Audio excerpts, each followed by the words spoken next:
أهلا بيكم. أنا محمد رضوان. موضوع النهاردة موضوع مهم جدا بخصوص الاستثمار العقاري. هنتكلم في شوية نقط، لو أنت عايز تبقى مستثمر عقاري أو الشروط علشان تعمل استثمار عقاري ناجح. في نقط ممكن أكون اتكلمت فيها قبل كده في فيديوهات متفرقة، وفي نقط ممكن أكون ما قلتهاش قبل كده. بس دايما أنا بحب يعني أفكر الناس، وبرضه علشان لو في ناس جديدة أول مرة تشوف الفيديو بتاعي. طيب ايه هي الشروط اللي انا لازم ابقى فاهمها كويس قبل ما اخش استثمار عقاري، او الشروط علشان ابقى مستثمر عقاري ناجح؟ اول حاجة لازم تعرف انك مش معنى انك بتشتري حاجة تحت الانشاء يبقى انت كده اسمك مستثمر عقاري. لا، انت لسه داخل في حاجة انت مش دافع ثمنها، دي حاجة لسه على الورق. انت مجرد انك سمعت ان الحاجات دي بتجيب فلوس فماشي ورا الكلام، فانت ما ينفعش تقول على نفسك مستثمر عقاري. عشان تكون مستثمر عقاري، اول حاجة ان يكون عندك هدف، تبقى عارف انت بتشتري ليه، هتدخل امتى وتخرج امتى، عايز تبيع ولا عايز تأجر، وهتأجر امتى وتبيع امتى، والمخاطر هل انت تقدر تتحملها، هل انت فاهمها ومستوعبها. ففي شروط لازم تكون متوفرة فيك قبل ما تقول على نفسك مستثمر عقاري. طيب مين هو المستثمر العقاري ده؟ المستثمر العقاري هو واحد عنده محفظة، عنده فلوس زيادة بيدخرها او عايز يزودها، وكمان بينوع مصادر الاستثمار دي، يعني عقارات وذهب وبورصة ودايع في البنوك، بيكون كذا مصدر للاستثمار.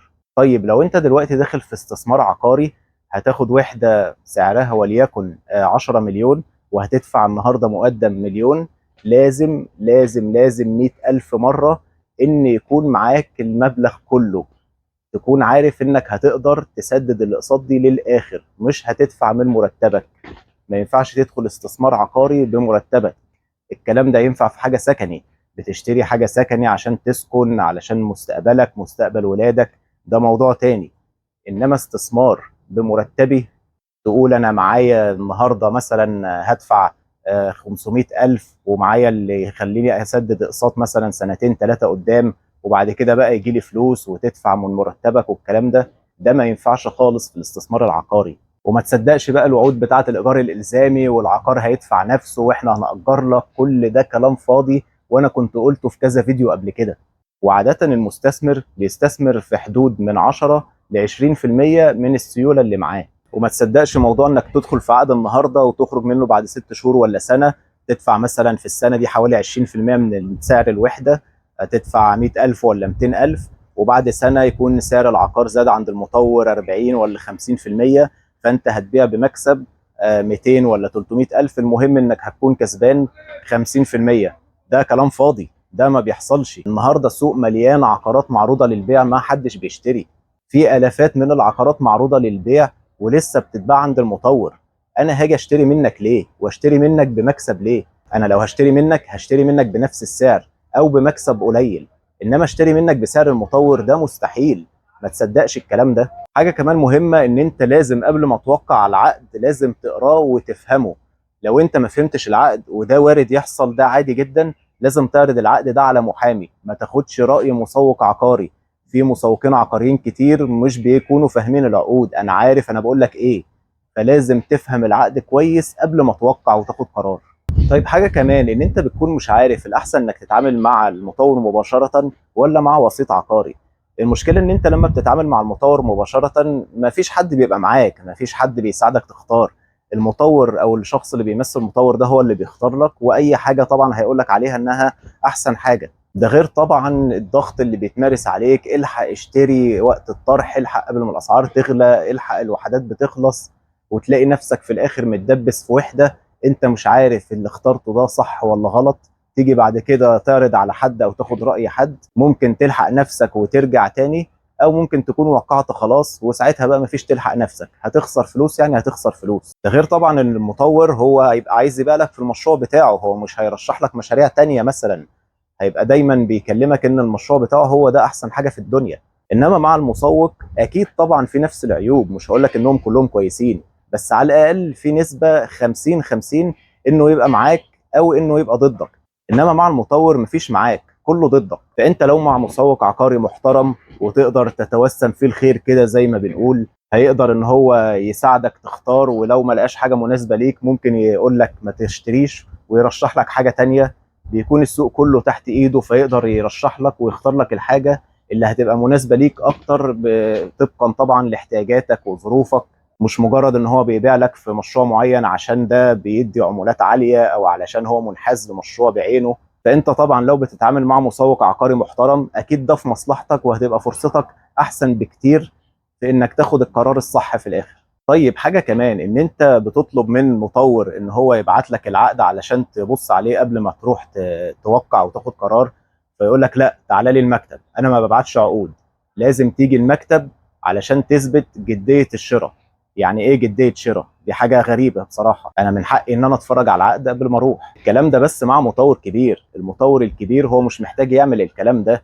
انت جيت ما جيتش هو مش مستنيك، في مليون واحد غيرك هيشتري.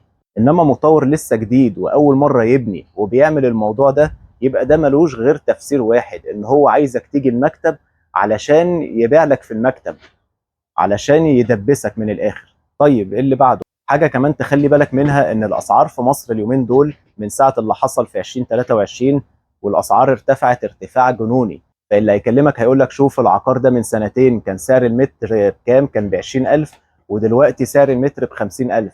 فشوف انت لو كنت اشتريت من سنتين كنت هتكسب بقى قد ايه. الحقيقه ده مش مكاسب خالص، ده مجرد تضخم.